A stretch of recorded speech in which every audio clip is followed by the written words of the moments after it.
Yeah, they saw my name, they all ran. Yeah, that's fine. You can blame Nebraska. That's cool. Thank you guys for coming to our session this afternoon. Want to introduce our speakers for this first session, or for this first presentation. Stacey Clark, environmental consultant with 8 years of experience with the Tennessee Department of Environment and Conservation. Is that correct? Yeah, I was going to say conversation. Yeah. Stacey has served as both as compliance inspector and remediation case manager. Stacey works with the GIS to map, analyze issues affecting UST population, StoryMaps, specifically to share the efforts of UST to protect human health and the environment. Jessica Hussey is a compliance inspector with the Tennessee Department of Environment and Conservation. Jesse works to, you got me screwed up on that. Jesse works to highlight the success of UST groups, including brownfields, through the use of online stories that are presented on the division website for the view by the public, and through presentations. She is a professional geologist with 18 years of experience, including 3 years with the division of UST. And Christopher Lewis graduated from UTK in 2002 and joined the same department, how about that, in 2011. Christopher has performed hundreds of compliance inspections at UST facilities. He's organized internal trainings for the division and currently focuses on division citizen complaint response, external stakeholder correspondence, and StoryMaps. So I will turn it over to them, and if you guys need anything, let me know. All right, thank you.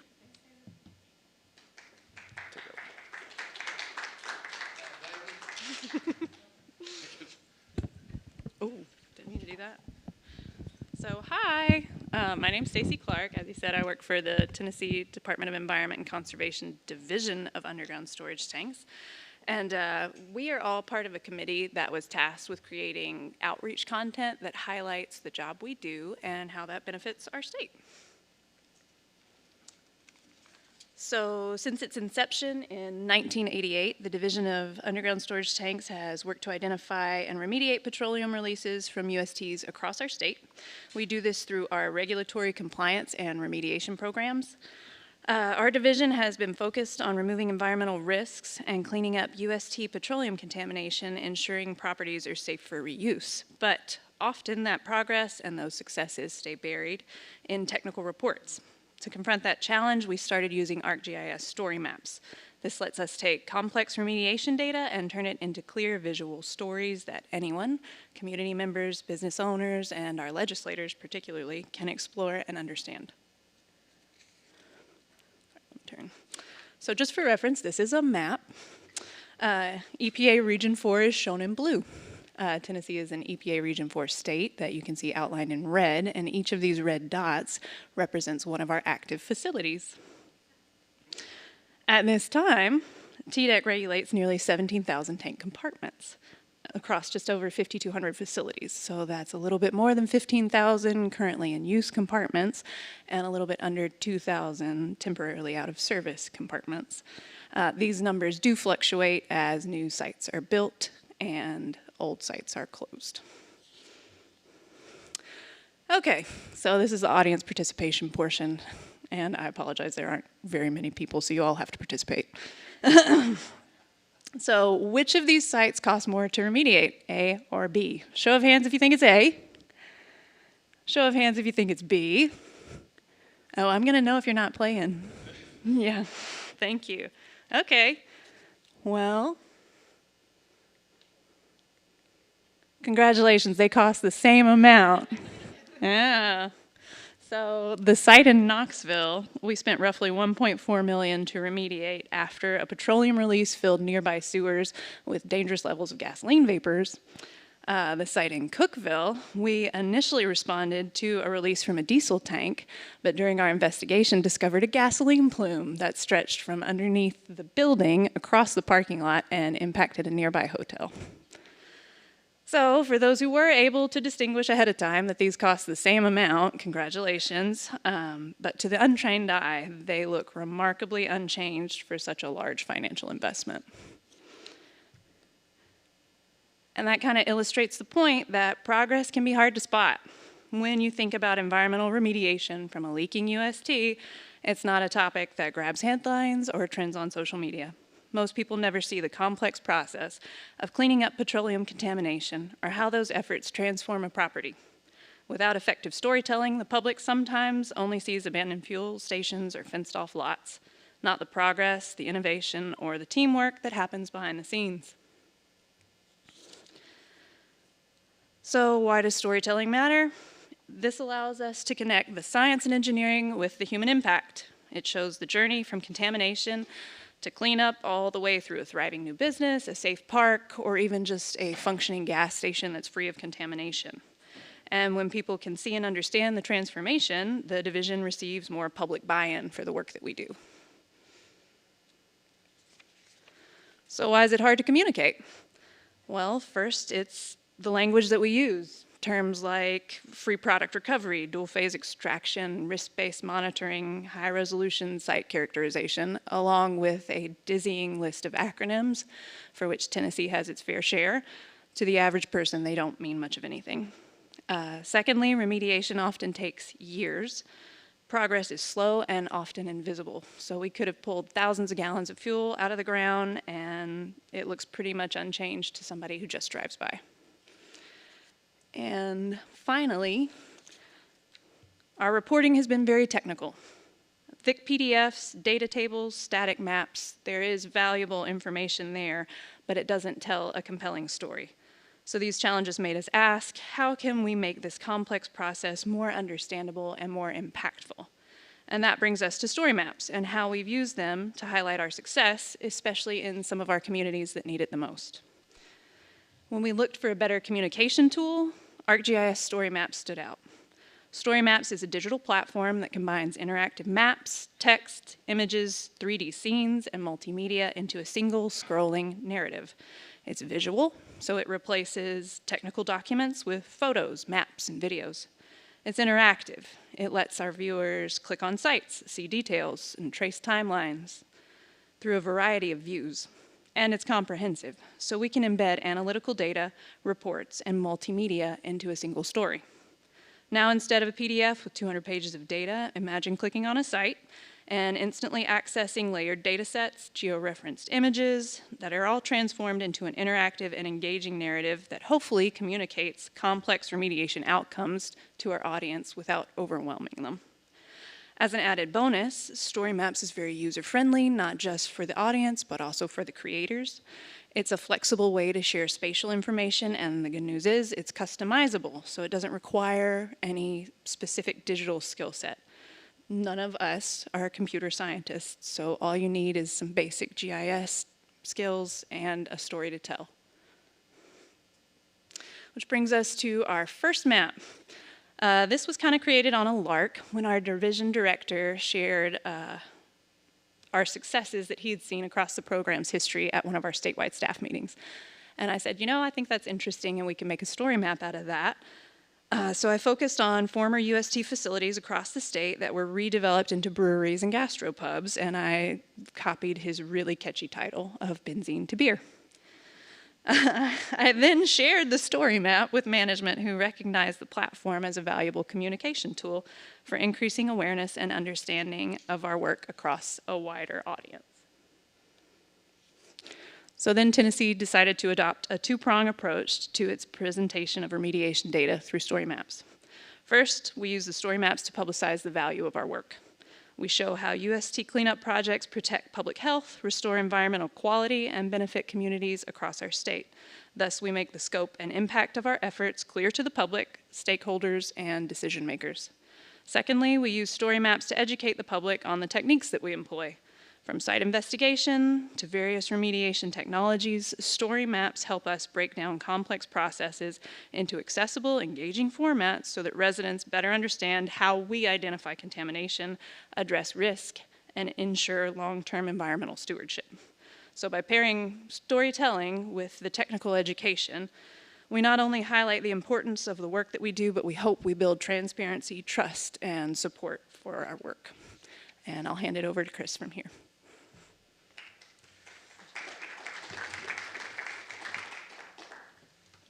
Thanks, Stacey. Next, we'll go into a little bit about just our program structure, because everybody knows that every program is a little bit different. Tennessee is a state plan approval state, so we're able to enforce stuff through our rules rather than the EPA's. We are organized as the Division of Underground Storage Tanks under the Department of Environment and Conservation, which is the Bureau of Environment and the Bureau of Parks. So, but the 4 parts of the program are compliance, which performs all the inspections and operator training to ensure UST systems meet federal and state standards. Project management conducts investigations into releases and cleanup of petroleum to the environment. Enforcement oversees civil penalties and other legal actions with out-of-compliance facilities. And reimbursement administers the state's UST fund, providing financial assistance for eligible cleanup costs. Through the combined efforts of all 4 of these groups, we operate as a coordinated system that meets both state and federal requirements. The structure did not emerge overnight. It reflects years of growth and adaptation as the program has evolved to address new challenges and responsibilities. Coordination between the different parts of the program is essential for the success of our StoryMaps. Whereas all 3 of us have experience in cleanup, that is not where any of us work right now. And so you have to develop relationships with other parts of your program to be able to tell their story fully. And a lot of our stories touch all 4 parts of the program at some point. We also need to have some baseline knowledge of how all 4 parts of the program work. And also, to tell stories, you have to have stories. So we wanted to give you a little bit of an idea of like where our inventory has been from the start of the program to now. As many of you know, hopefully, the UST Act went into effect in 1988. At this, we did not have a lot of active cleanup projects, as we were just trying to get our feet under us and figure out the scope and the depth of work. In the 90s, we saw the requirement for release detection on all UST systems in 1994, and the upgrade or closure deadline for steel tanks in 1998. And not a huge surprise, that was our biggest year for active cases within the state, with over 1,700 in each of those years. Tennessee has used dual-phase corrective action systems for years, but in 2010, we began to deploy a standardized state-owned system that was manufactured by MK Environmental out of Louisiana. This allowed systems to get to sites where they were needed quicker, and the standardization of the units made maintenance more efficient, and results for the program is easier to compare site to site. In the back half of that decade is when we also started to bring in HRSC, LIF, things like that. So we have a little more diverse bag of tricks at this day. In 2021, we reached a cleanup percentage of 99.25%, which remains one of the highest in the country. Since 2021, the number of active cleanup projects within the state has varied some, but generally remains between about 100 to 120 across the state. Overall, over the course of the program, the state of Tennessee has closed somewhere in the vicinity of 14,400 projects. This gives us a wealth of potential success stories that we could want to highlight. Thus, StoryMaps appeared to be the most comprehensive and accessible tool we could have found to date to share some of these stories. Using this, we started to work to highlight redevelopment and UST success stories. We also wanted to share some lessons learned along the way a little later in the presentation. For our first foray into StoryMaps, we chose to highlight economically distressed counties across each of Tennessee's 3 grand regions, west, middle, and east, because cleanup fund dollars spent in communities with higher poverty rates, lower incomes, and limited resources can create a much larger ripple effect. Investments in these areas not only remove environmental risks, but also help unlock the opportunities for redevelopment, job creation, and long-term economic resilience. Economically distressed is a designation determined by the Appalachian Regional Commission. Each year, the ARC prepares an index of county economic status for every UST county using a composite measure of 3 factors: a 3-year average unemployment rate, per capita market income, and poverty rate. Based on these indicators, counties are categorized as distressed, at-risk, transitional, competitive, or attainment. Currently, 11 of Tennessee's 95 counties are designated as economically distressed. Now we're going to go into our first of the 3 county-level story maps that I'm going to talk to you about. In the background, you'll see demos of the individual story maps, and the videos shared are embedded as part of these story maps, and with, I think, one exception, throughout the presentation, all the videos that we have were produced by us in-house. The first one highlighted projects in Clay County. It was published in 2022. From 1988 to 2022, the division spent nearly $900,000 in cleanup funds to address petroleum contamination across 11 contaminated sites in Clay County. These remediation efforts open up the door for commercial opportunities, creating potential for local job growth. Mr. Cliff Sampson, a local business owner, describes the experience with UST redevelopment in the video that should be playing soon. My name's Cliff Sampson. I own a cabinet shop here in Clay County, Tennessee. It's a great place to live. I'm a transplant myself and been here about 15 years, been coming over here about 20 years. And I worked up in Kentucky and I drove by it every day, and it had burnt down. It was a restaurant. It started out a gas station back in the 50s. About the time that the restaurant had opened and the building, and they took the gas station out and the pumps, I remember when I first started coming over here, seeing the piles of dirt, and I thought, well, they're taking the tanks out. We actually seen quite a bit of that around Tennessee. Of course, that kind of helped this property. It was sitting here vacant, and I bought it and kind of done my dream of having my own cabinet shop.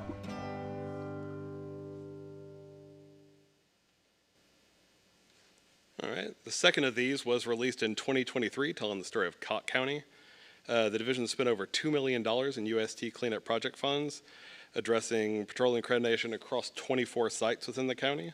These efforts not only removed environmental risks, but also supported future economic development and reinforced a culture of environmental stewardship. To hear directly from the community, here's Mayor Rob Mathis speaking on the importance of these cleanup efforts and how they shaped a brighter future for local residents.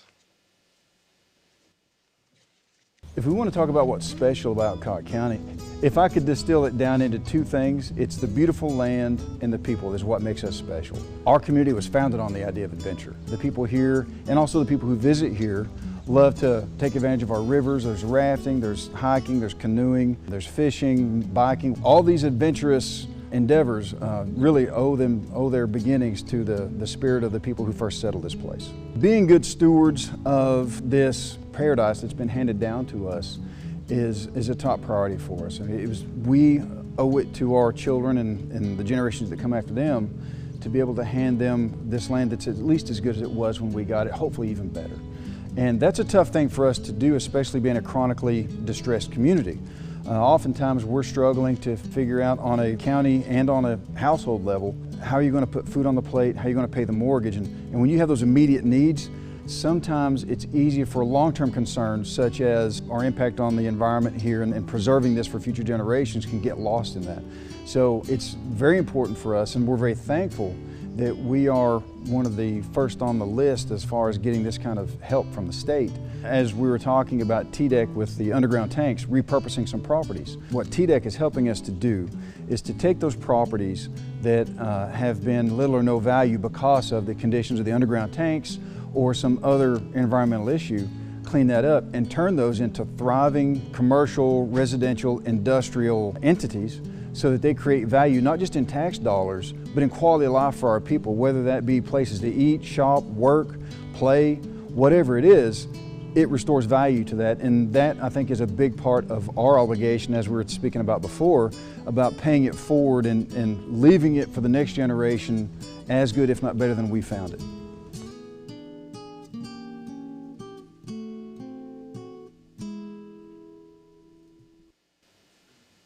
All right, and the last of the three county level ones was finished earlier this year regarding Hardeman County.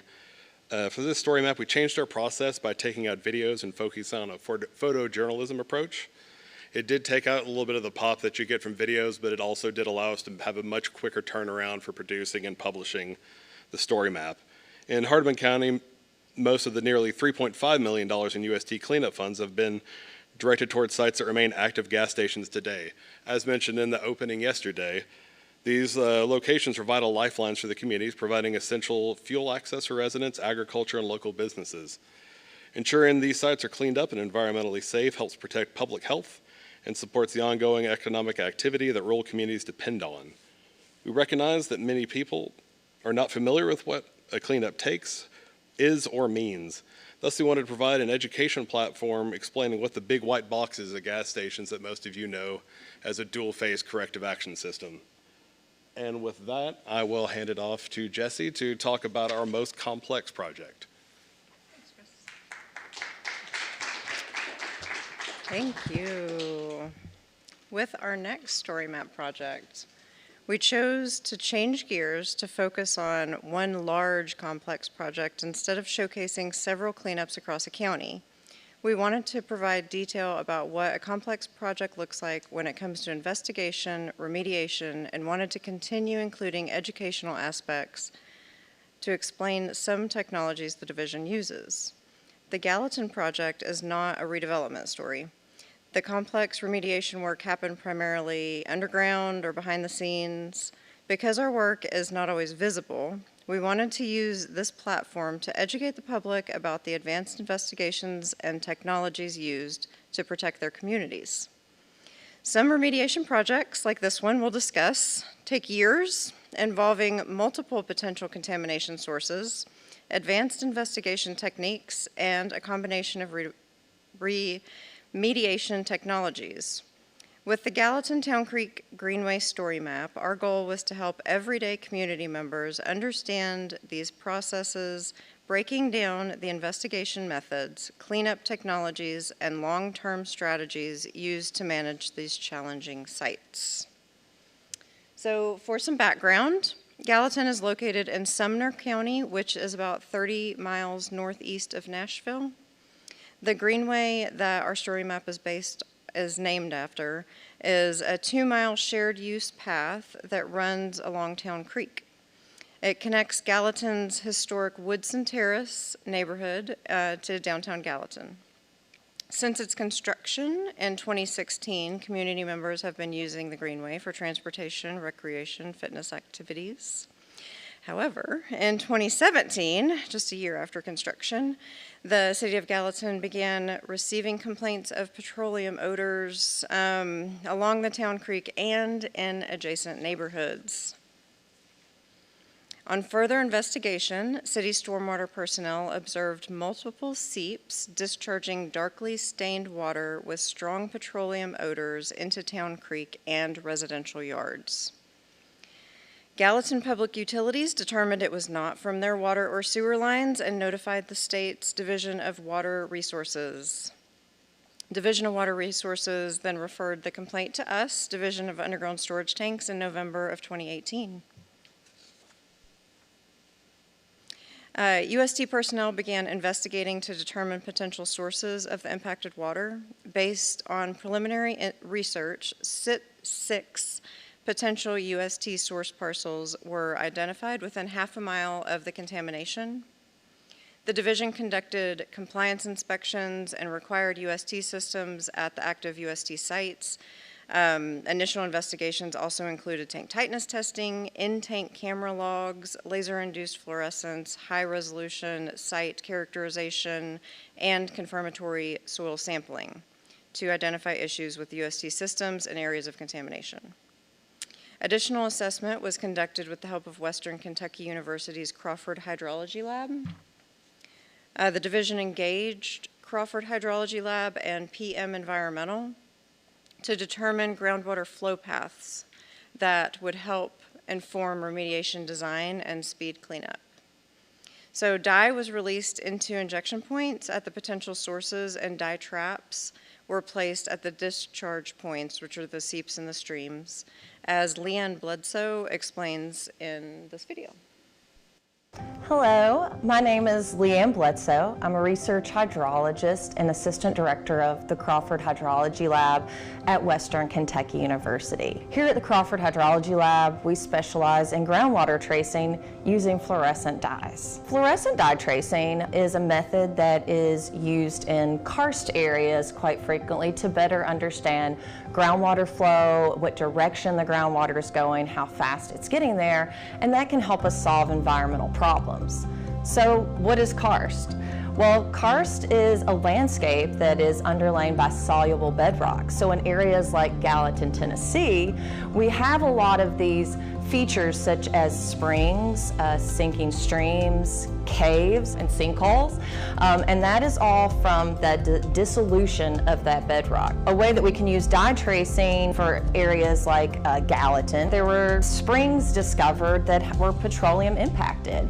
And so in order to be able to say where that petroleum contamination was coming from, we had to use dye tracing. When we're looking at underground storage tanks, we used monitoring wells or injection wells that were on the site. So we could specifically say, we put this material in this location, and we were then able to sample the springs and say that there was a hydrologic connection. We found at some of the sites, the groundwater was staying at a higher elevation, so it's more shallow in the aquifer, and those were the sites that were flowing to the seeps. We appreciated this opportunity to work with our partners in Tennessee. We've been in operation for over 45 years, and really Dr. Crawford was a pioneer in these types of dye tracing methods, specifically using charcoal receptors for contaminant source tracking when there might be irresponsible parties for these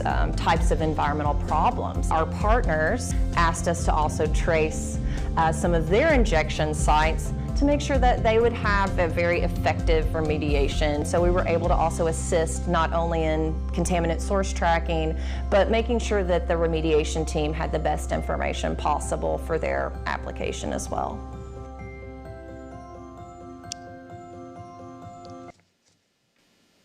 So as you saw, dye tracing confirmed groundwater flow from multiple source locations that were impacting the greenway and bounding neighborhood. Recharge and discharge areas, as well as flow paths in the epikarst, were identified, which aided in the selection of our remediation targets. Other geophysical tools were used to identify lithology, fracture and weathering zones, the rock profile, karst features, light non-aqueous phase liquid or LNAPLs, and other features. This information was used to select locations for the BOSS 200 activated carbon barriers. So BOSS was injected by AST Environmental into the saturated soils in epikarst along the upgradient side of the Greenway and Town Creek. This created an activated carbon barrier to filter the impacted water.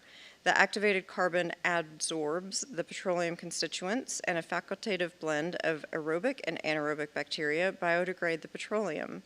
Bethany Kirby of the TDEC Division of Underground Storage Tanks explains the injection process in a video that we'll show you that's from our story map.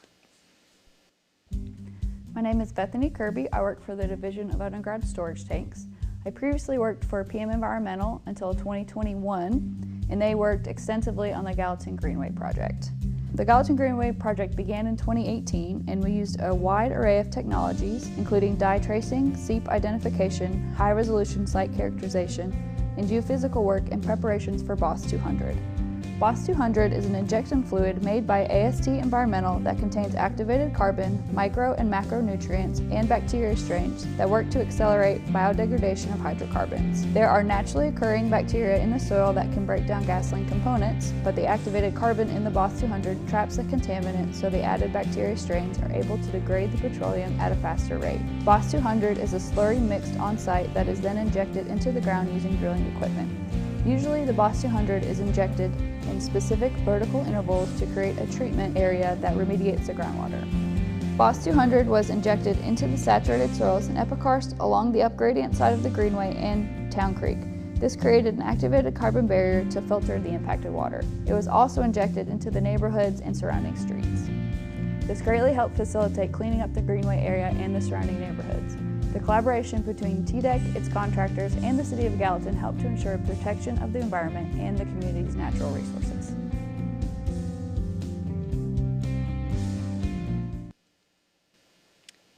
In addition to the BOSS 200 array near the creek, a filter pit was installed by PM Environmental and AST Environmental behind a severely impacted residence to capture the impacted seep, filter the water through BOSS 200, and discharge it to the nearby stormwater ditch.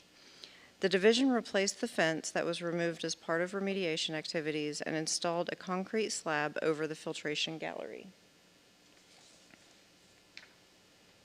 Additional site activities were initiated based on historic information along with advanced data analysis, which confirmed earlier releases from nearby UST facilities and guided on-site remediation activities at the source facilities, which included over-excavation of a former tank pit at an H&R block that was formerly known as Gregg Service Station, tank removal and petrofix application at a facility known as the L&R Market, and a canopy removal, line closure, and Boss 200 injection at a facility known as the Gallatin Market in Delhi.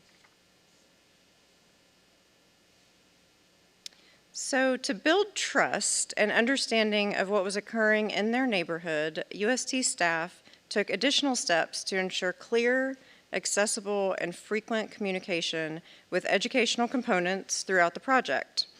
A flyer was distributed to the area residents, informing them of the significant Boss 200 application in the area, and this flyer was translated into Spanish to ensure availability to all residents. Additionally, the division placed signs along the greenway to inform and educate the public on the release and ongoing investigation. The City of Gallatin hosted a website to provide information on the project with technical information provided by the division. The contamination to Town Creek appears abated. The city has received no odor complaints in 2024 or 2025 to date, but monitoring activities continue. As you see, the Gallatin project was multifaceted and included many groups inside and outside of state government. Internally, our director, Stan Boyd, conducted a television interview and was instrumental in communicating with community leaders. I'm going to show his interview now. From our state capitol newsroom, after gas stations close, they leave behind a hidden pollutant. Petroleum leaking underground, accidentally polluting the environment.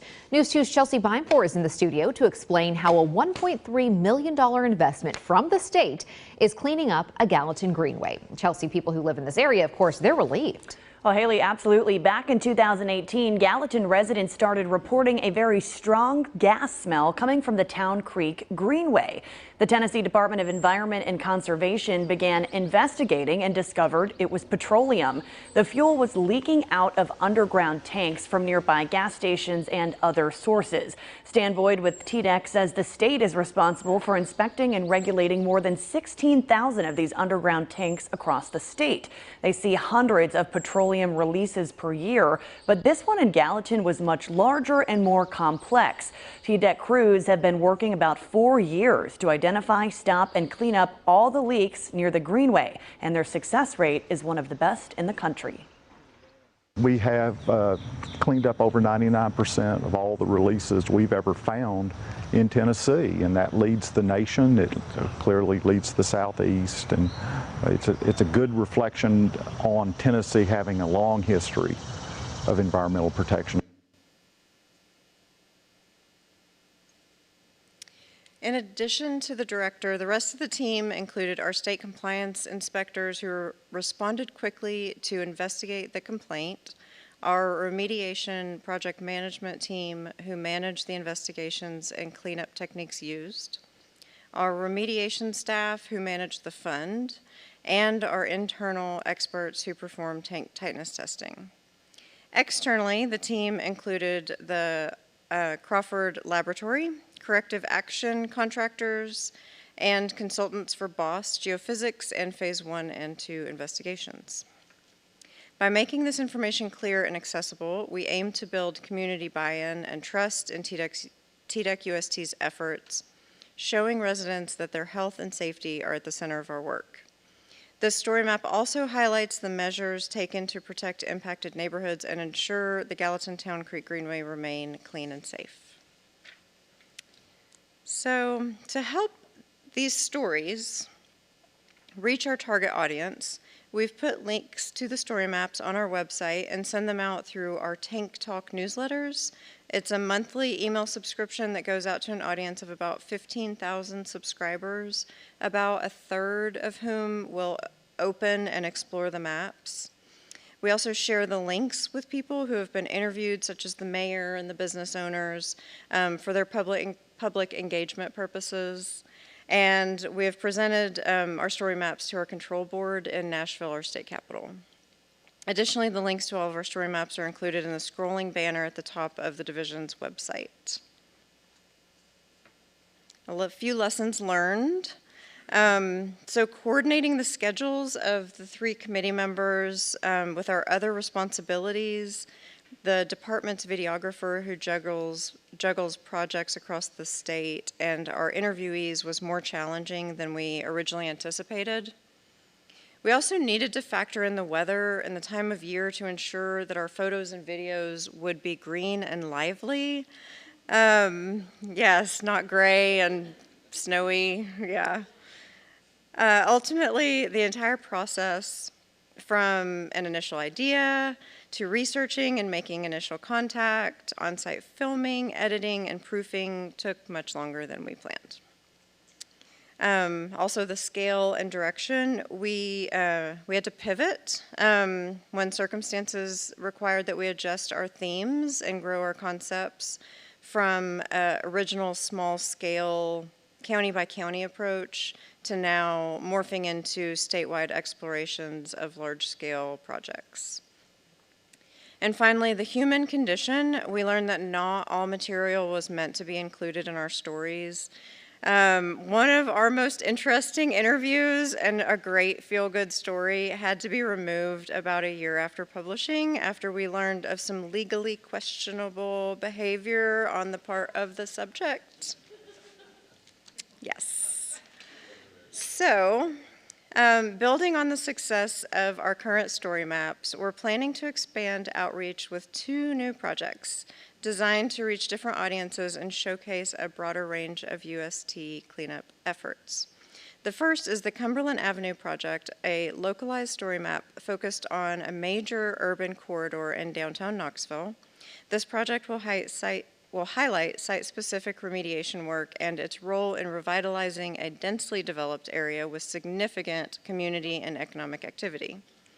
It's known as the Strip, and the city of Knoxville boasts on their website that their $25 million public investment in infrastructure has helped leverage more than $190 million in private investment. And the cityscape is changing dramatically, from single-story buildings to multi-story, multi-use residential and commercial buildings with modern lighting and landscaping. The second project we're looking at highlighting is the Abandoned Facility Project, which began in 2012. A statewide story map will track cleanups for these long-abandoned USTs. This wide view will help Tennesseans see the cumulative progress being made across the state in addressing legacy contamination and returning properties to safe, productive use. Since we started tracking them in 2012, we've logged 597 facilities with 1,416 tanks. As of April 21st, 2025, we have closed 491 facilities, which is 82%. And we currently only have open 95 AFP facilities, so that's very exciting. And together, these future story maps will extend visibility from neighborhood level transformations to statewide environmental achievements, continuing to build understanding and trust in TDEC UST's mission. So in closing, our story maps have allowed us to share the impact of UST remediation in ways that our traditional reports and PowerPoints never could, by combining geospatial referencing with maps, photos, videos, and interactive data. We've made complex environmental work easier for communities to see and understand. These tools don't just show where cleanup funds have been spent, they help residents understand how and why remediation happens, the steps taken to keep neighborhoods safe, and long-term benefits for local economies and the environment. Ultimately, story maps strengthen public trust in TDEC UST by fostering transparency, opening lines of communication, making sure people we serve can clearly see that their health and safety are at the heart of every cleanup project. So thank you for your time today, and we look forward to sharing more stories with you in the future.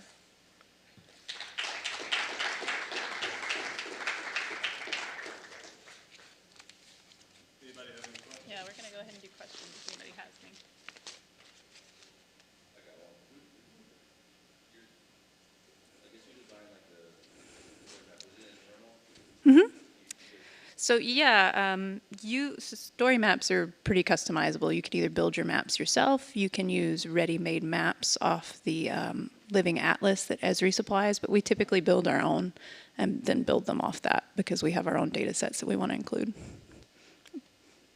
Yeah, go ahead.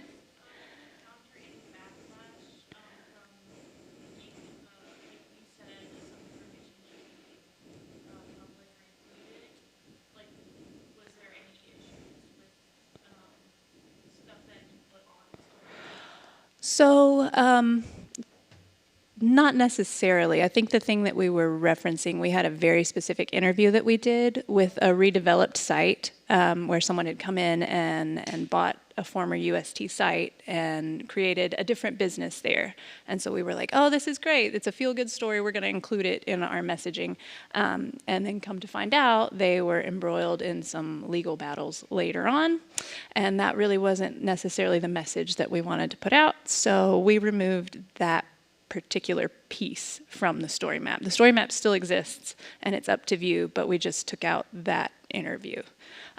So even the project itself is still documented, but we didn't choose to highlight that one. Yes?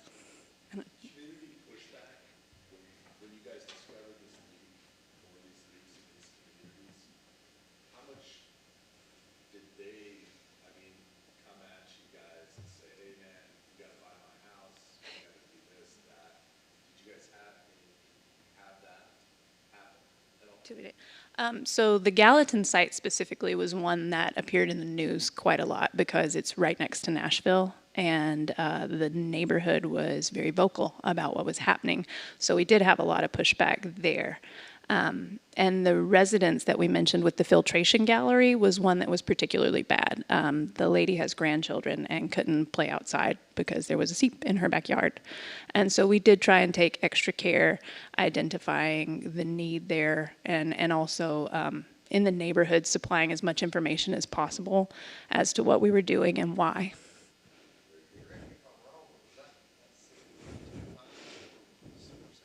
Oh, yes. Mm-hmm.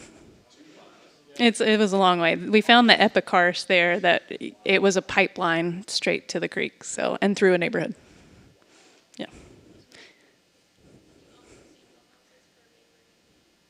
We did. There was a specific house that reported vapor intrusion in their basement, and so we did some remediation around that site as well.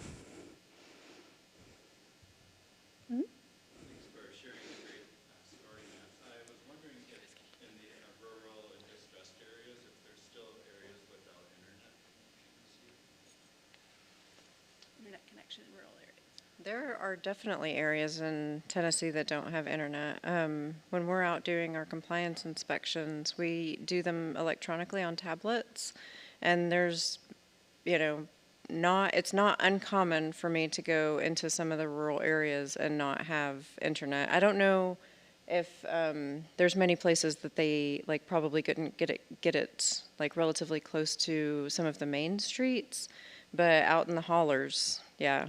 Unless they want to get a satellite dish, which some people I know have. But yeah, Tennessee, some of Tennessee is still pretty rural. Is that what you were kind of asking?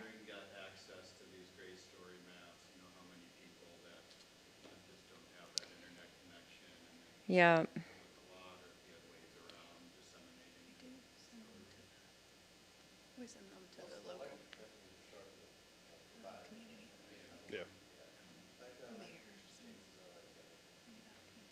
Yeah, we do send them, for the Cott County mayor. I'm sure there's places in Cott County that don't have internet, but the folks that we interviewed, so the mayor got a copy of it, and then the business owners got a copy of it. But yeah, I don't know that we're reaching every resident in those counties.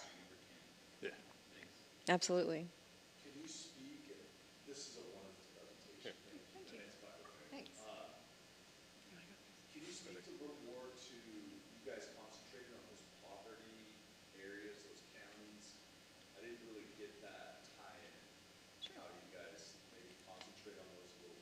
I believe when we were starting, we're like I said, there's so many stories to tell. Yeah. You kind of have to give some kind of where do we start?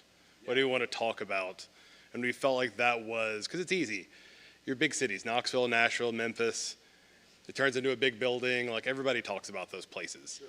You don't, some of these more rural counties, people don't even know. They like Hardeman County.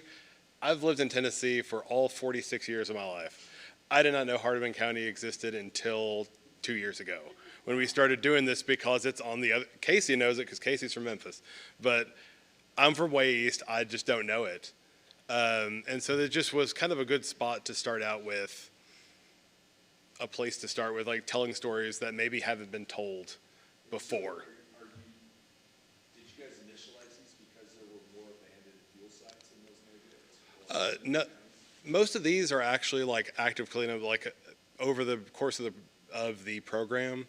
There are ones that we've done closures, done release investigations. So the abandoned facilities will actually be the next one of the, well, not the next, the one after that will be the next thing we talk about. There are some AFPs, I think, in the ones that we've done, but not that many. We wanted to do one east, middle, and Yeah. west.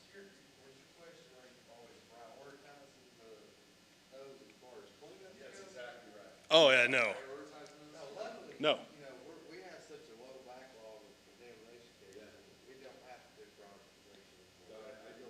Yeah, we haven't done Yeah. prioritization in about a decade, I think. Yeah. Yeah. Just didn't know if the funding wasn't available, those sites maybe were off organizations and they needed to be addressed. Yeah, we probably could have done story maps in any of our 95 counties. We wanted to select one on the east, middle, and west side of the state to highlight, and then we looked at the ones that were economically distressed, just to kind of give them maybe a little bit of a highlight that they don't get a lot. So it wasn't that they got more money. We are very lucky and grateful that we are able to not have a list, so we can, clean up where cleanup needs to happen. Yes. Do you want to go? There's two hands at once. Sorry. She saw you and I saw her, and if you want to go ahead. Me? Yeah.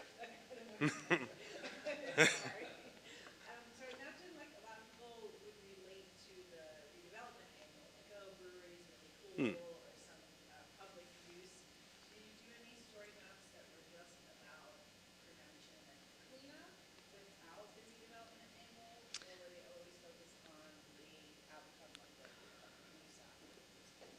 So originally, our committee started as more of a brownfields committee, so we were specifically looking for redevelopment. But when we got to Hardeman County, we noticed there wasn't a lot of redevelopment. It was just remediation, and it's still a gas station.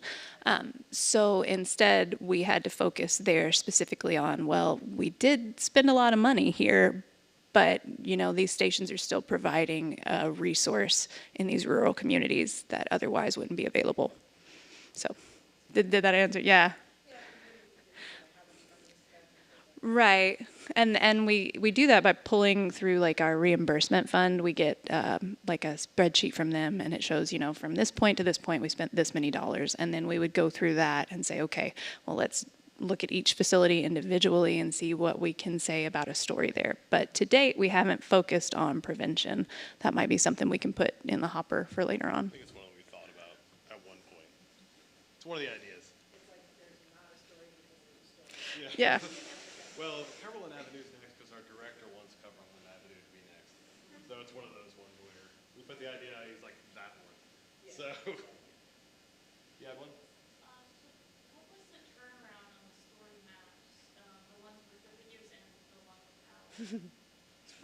The ones with video, it's about a year between conceptualization, going out there, interviewing.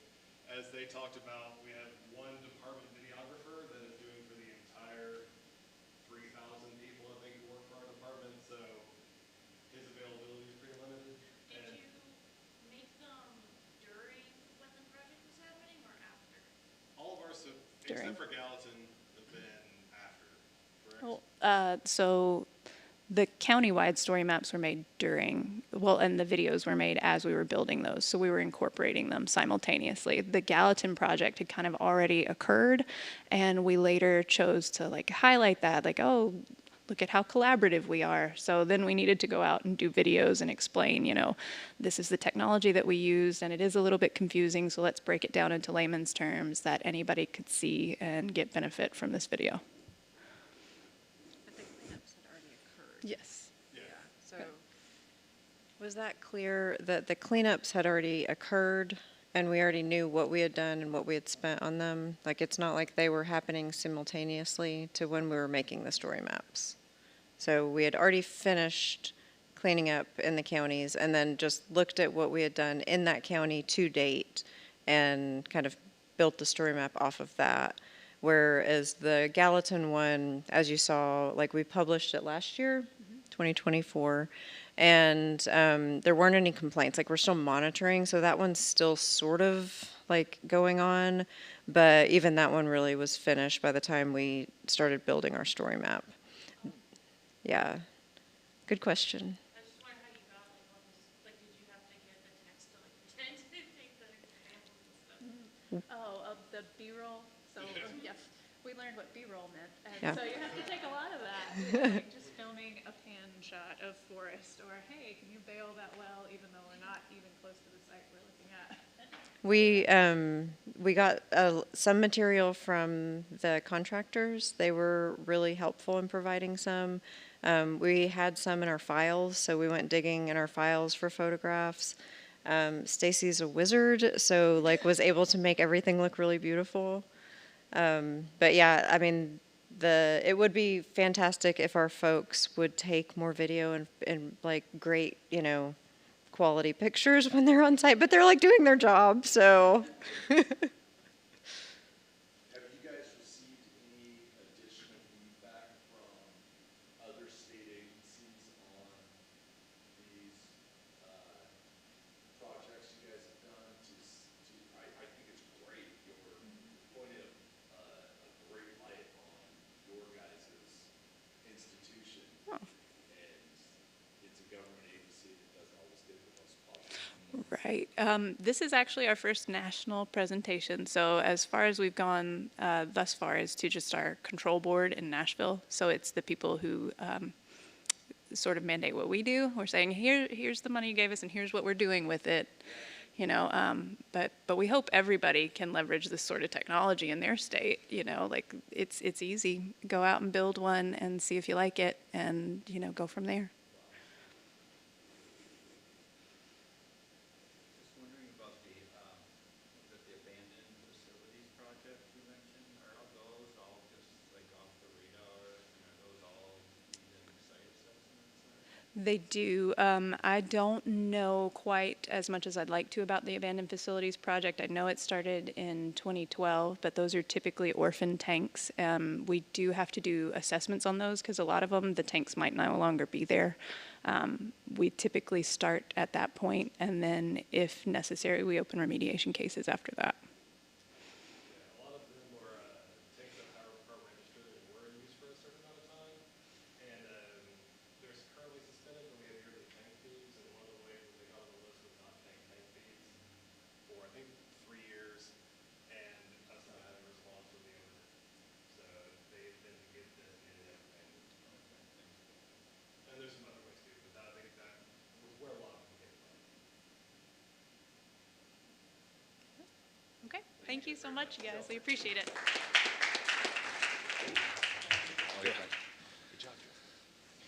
Okay, thank you guys. That was great. The next presentation, so it's going to be a little different if I can find the mouse here. No, I'm not speaking, so no, I know you thought that. Okay, Stacey, I might have to have you come find the mouse. The clicker works, but the... Oh, there we go.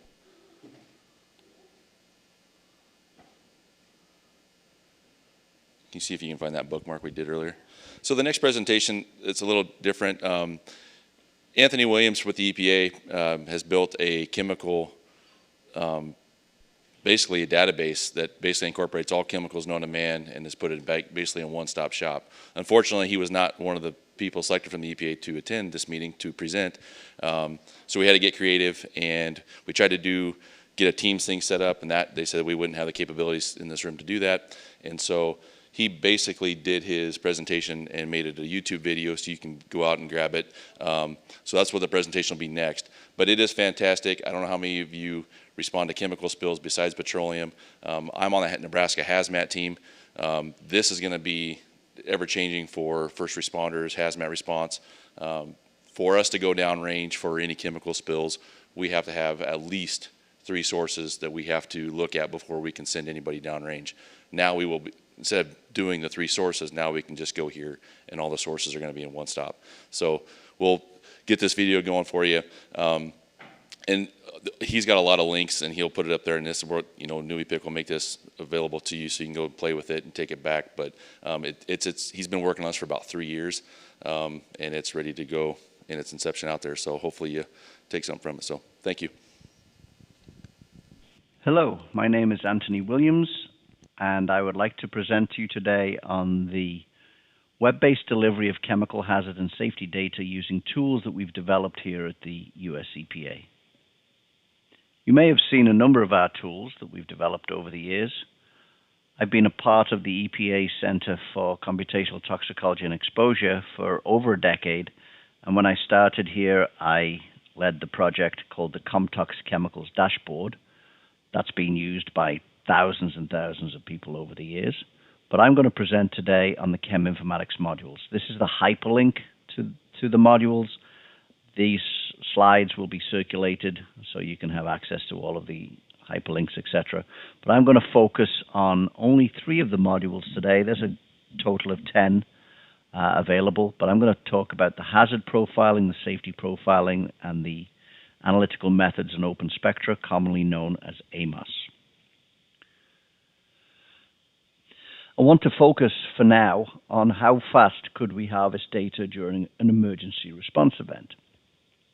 Specifically, if we're interested in toxicity data, safety data, maybe chemical fact sheets, analytical methods, etc., for chemicals contained in trail cars, for example, for the East Palestine train derailment. If there's a set of chemicals that we know that we are going to have to deal with, how fast could you pull those data together? Is it multiple websites? Is it reference handbooks? How would you pull all of that information into an easily consumable source and can be distributed to the relevant people? For that particular derailment, there was a set of originally reported data. You can see that list here. We've got residue lube oil, we've got semolina, combustible liquids, frozen vegetables, etc., etc. And when you distill that down, let's just take a subset of those chemicals as a starting point. Here's a subset of those chemicals.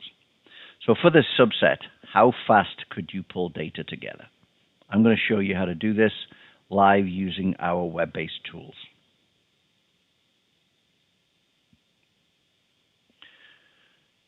So now you can see the access point for the Chem Informatics modules. This is the URL. This is the home page. We can see the individual modules. For those people who are interested in integrating to other systems, these are the application programming interfaces. So everything I'm about to show you can be integrated into third-party systems that you may build yourselves. My opinion is most people are just going to want to use the tool as is. So here we have the entry point for the hazard data. I'm going to harvest the data from the list that we had in the PowerPoint slide. I'm simply going to point that over directly. I'm going to search for that list of names. Here we can see the complexity of chemistry directly. So we can see individual chemicals. We can see complex chemicals. This is dipropylene glycol, so you don't actually know where the methyl groups are substituted on here. We can see with these flasks that these are not simple, easily defined chemical structures, but these are complex mixtures. This is a polymer, polypropylene. This is polyethylene, polypropylene. So these are complex chemicals. There's no easy way to draw those chemical structures. I've added them into the shopping cart, as we call it, and now you just want to process this to harvest the data. So what I'm going to do is check out, and it runs through a hazard profile. Now, if we want to see the chemical structures that are involved with this, if this is of importance to you, you can see vinyl chloride, dipropylene glycol, etc., etc. What we've done here is we've generated a heat map, if you would like, of data regarding the chemicals. Now, in the view, you have different fonts. The bold font is authoritative. You can see it right here, here. We have non-bolded font, standard font here, and we have italicized font. These are three different categories of data. Authoritative sources, you can see the list of authoritative sources that we have used here, including things like IRIS, Cal EPA, etc., etc. Screening sources from all over the world, and then QSAM models. These are predictive models. In some cases, we actually don't have data available, but you can see also a color scheme here. Red, orange, yellow, green, gray, and white. White means we don't have any data. The gray is inconclusive. The color scheme and the letters matched to those individual tiles are telling you about the most conservative call regarding that type of toxicity. So vinyl chloride has got chronic aquatic toxicity, it's carcinogenic, and it's genotoxic. If we click on any individual cell, you can see where we've sourced the data. This includes over 40 different sources that we have pulled the data together, harvested it, integrated it, etc. So here we have, in just a couple of seconds, we paste the list of chemical names in, we create a hazard profile of those chemicals. I can also export this out to an Excel sheet so that this can be sent to colleagues in the field. I'm just going to download it. And then we can open that particular spreadsheet open. And many people are going to just have Excel on their computers, even their mobile devices, etc., etc. And here we see that Excel sheet with the retained color details of the heat map. These are links to the dashboard about that chemical details about those chemicals, and all of the hazard records. In just a few seconds, we've harvested literally hundreds of rows of data, 600 rows of data, telling you a lot of information about those chemicals in an Excel file. So that's hazard data. We also have safety data. Now, safety and hazard are related but different. For example, here you cannot see information regarding firefighting, details of transport, details of cleanup, etc., etc. So let's move from the hazard module over to the safety module. Now, the same set of chemicals is available across each of the individual modules. And as I mentioned, there are other modules. I just don't think for this presentation you would be so interested in those. What we've now done is we've generated a safety view of the data. We see things like the fire prevention details, firefighting, so I can look at vinyl chloride. I can click on that individual informational icon. I can see how to do the firefighting exercises. We can look at handling and storage conditions. But of course, what you're interested here is what would you do with accidental release, isolation and evacuation.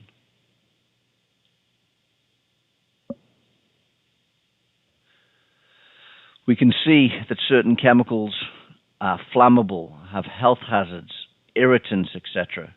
These data are harvested from multiple sources across the internet, pulled together and harmonized. But not only do we have it for vinyl chloride, but all of the other chemicals that we're interested in. It just so happens that we can pull even more detailed information, including under other safety information, we can find for vinyl chloride toxic combustion products. And as many of you may recall, the vinyl chloride was actually flamed so that we've set on fire, and you can be aware of the fact that this would produce multiple poisonous gases.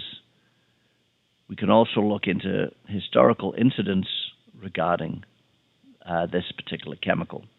You can see here train derailment in New Jersey, for example,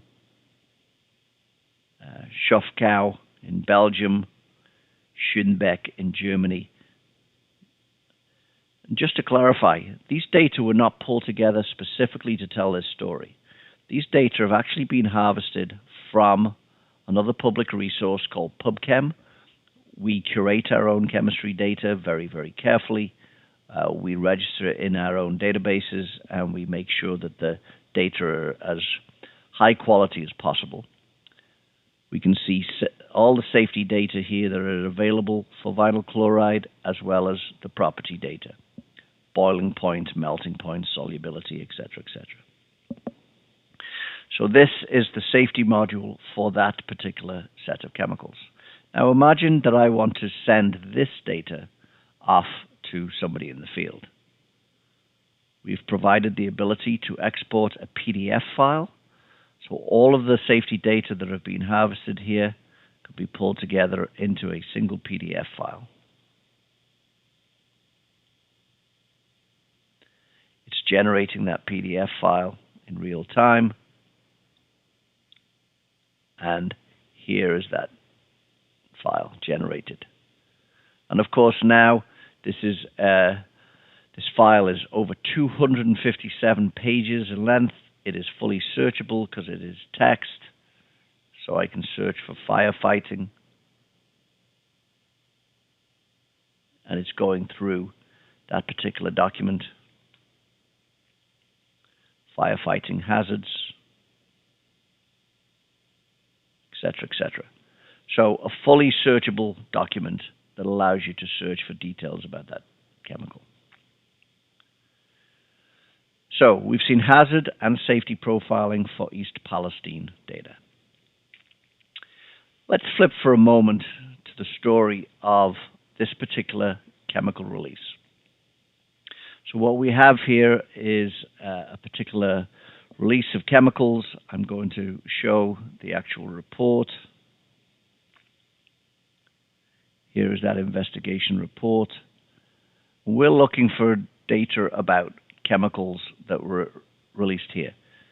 Now imagine that you are going on site and you know that there are chemicals of interest that you want to take a look at. And we can see them here: trichloroisocyanuric acid, sodium dichloroisocyanurate, and this complex chemical, the bromochloro imidazolidine chemical. It's a dione. So we have three chemicals. We have three chemical names that we're interested in finding data for. So, is it just as general in use? Let's return to the cheminformatics modules. I'm going to clean this out. I'm going to remove all of the chemicals, send them to the trash.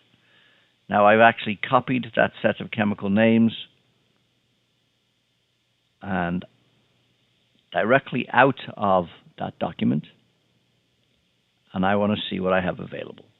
So that is letter for letter, space for space, what came out of that document.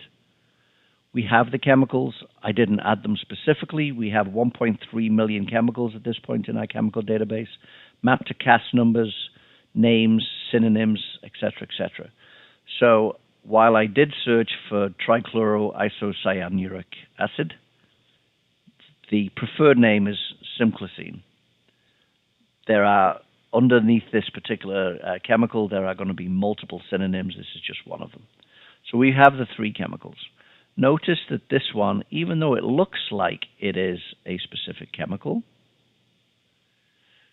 some people might think that bromochloro-5,5-dimethylimadazoline 2,4-dione would be a specific, exact, explicit chemical. The reality of it is that it is not. It is a mixture of chemicals. So I've now added them into the cheminformatics modules. I want to see what we have in terms of hazard data. And here's what we have. So we can see chronic aquatic toxicity for two of these chemicals. We can, of course, see the structures if we're interested. One is the sodium salt. One is, so this is the trichloro. This is a sodium salt of the dichloro, and we do have this single chemical here. Appears to be some type of mixture. But that was instant. We're seeing inhalation issues, very high, acute aquatic toxicity. So these are the hazard effects. Now we go to the safety data. And again, we have environmental hazard, we have details about firefighting, accidental release measures, etc., etc. But for this particular chemical, we do not have a lot of the explicit details. And I think this is related to the fact that this is a complex mixture. We might be interested in looking at the individual chemicals inside this particular mixture. So what I've shown you is the hazard module and the safety module. We introduce to you now AMOS, Analytical Methods and Open Spectra. So imagine that you were trying to find data for a particular chemical. For example, you're trying to figure out how to measure vinyl chloride, going back to the East Palestine train derailment, vinyl chloride in the air, or maybe in water, for example, inhalation exposure, aquatic exposure. So what I've done is I've searched for vinyl chloride. I can also search by CAS number. We have that. We have analytical methods here. So these would include EPA methods. We have all of the chemistry extracted from those methods, all the chemical structures. This is an OSHA method. So we have these methods available. We also have associated fact sheets. It so happens that one of them is the vinyl chloride explosion from the Chemical Safety and Hazard Investigation Board. We have a hazardous substance fact sheet. We have WHO, vinyl chloride in drinking water. So we have been pulling together data, documents associated with individual chemicals into this particular application. So let's go back and take a look now at the chemicals of interest for the set of isocyanurates. So we're searching now for the trichloroisocyanuric acid. This is the Simclacine preferred name. We have a set of fact sheets, and these are primarily, because this chemical is related to pesticides, these are primarily from the EPA's pesticide label collection. But we also have chemicals associated with the Health Canada domestic substances list. There's Simclacine right there, as well as a fact sheet for chlorinated isocyanurates. This again is from an EPA document. And under these documents, we see that there are actually 5 chemicals. So this is this class of chlorinated isocyanurates. What I'd like to do now is see, for this particular set of chemicals, whether or not we can harvest data for those, because these are all related. So what I'm doing now is I copy that set of IDs.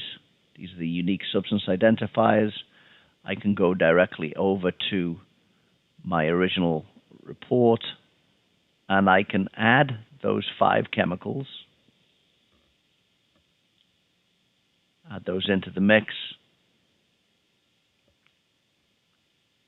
and the reason that you didn't see all of them expand into a group of 8 is because some of them were already in the list. And we can pull the safety data easily, and we can also pull the hazard data. What you're seeing is this general agreement that these are acute aquatic toxicity and chronic aquatic toxicity, as well as inhalation. This is for this particular set, so the one that's missing is this particular chemical. I want to grab that particular chemical. I'm going to go back now to AMOS, and see what we have in the fact sheets. And guess what? We have the fact that this particular chemical is related to these chemicals. So this is a set of substances. Here's that set. I now want to grab that collection. I'm just copying that list of chemicals. I'm going to add those to our list. Just copy the names over, do that search, add those in. So are we seeing this consistent acute aquatic toxicity and chronic aquatic toxicity? Indeed we are. We can get the safety data for this set, and we have the hazard data already. So AMOS allows you to search based on CAS numbers, chemical names, pull up the data associated with all of these particular chemicals. This is now a general resource for any types of chemicals that we are trying to find details for. You need CAS numbers, you need names, and you can source the data. If you choose to use this tool, and I'm hoping that you find it of interest, you can click here to find the manual. It's online. For AMOS, you can go back to the home page. You can find that manual. This tells you how to do the searches. You can do a batch search in AMOS. You can do a single chemical search in AMOS, and you can find the data of interest. Now, I've shown rather small collections of chemicals, 10, 20. How general is this? So I'm now going to go and retrieve storage tanks. There are 756 chemicals associated with storage tanks that we have registered. Here's that list of chemicals. Now I would like to generate a full hazard profile or safety profile for 756 chemicals. Imagine how long it would take you to pull data for almost 1,000 chemicals into one particular list. I'm going to show all of the data. So these are rather common chemicals. It's a massive list. And here is that collection of chemicals. I'm not going to suggest we export this as a PDF file. It would be thousands of pages in length. That's the safety profile. We can also do the same for the hazard profile and generate a hazard profile for 756 chemicals because we can move between the applications. I'm going to clear this out and I'm going to look at something a little more general. Maybe motor fuels, motor oils.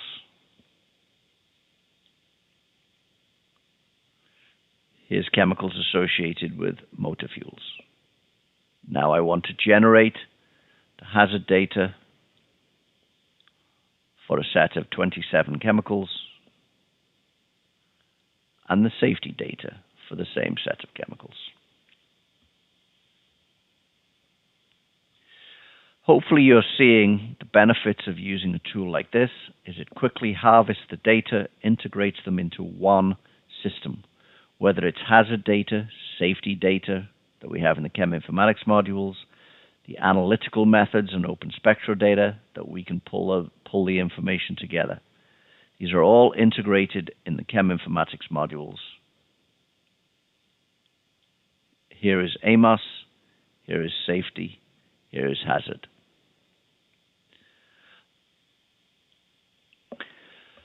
I encourage you to follow up with me if you're interested in more details. The manuals are online. The Chem Informatics modules integrates all of those tools, and you can contact me as Anthony Williams with any requests for training. Thank you.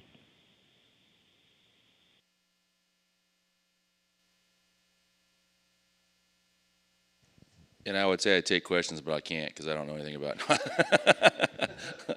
But as you can see, obviously, I think he said some millions of chemicals all in one spot, and how fast it is all readily available for any purpose, storage tanks, safety, hazard, anything like that. So I do encourage you to reach out to Anthony. If you have questions, share it with your people so we can get it out there.